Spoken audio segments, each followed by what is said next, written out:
সেদিন যখন কাফেলা যাচ্ছিল তখন বুহাইরা হঠাৎ বাইরে বেরিয়ে এলেন।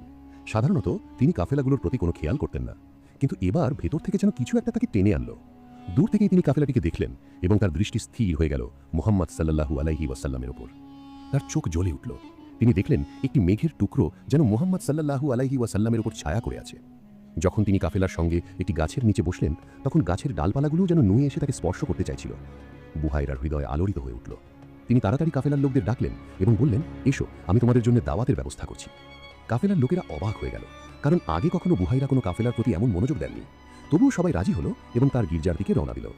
সবাই খাওয়ায় ব্যস্ত হয়ে পড়ল, কিন্তু বুহাইরার দৃষ্টি বারবার মুহাম্মদ সাল্লাল্লাহু আলাইহি ওয়াসাল্লামের উপর গিয়ে থামছিল। তিনি হযরত আবু তালিবকে জিজ্ঞেস করলেন, এই শিশু কার? সে কার সঙ্গে সম্পর্কিত? হযরত আবু তালিব গর্বের সঙ্গে বললেন, সে আমার ছেলে। বুহাইরা গভীরভাবে তাকিয়ে বললেন, না, সে আপনার ছেলে হতে পারে না, তার পিতা ইন্তেকাল করেছেন।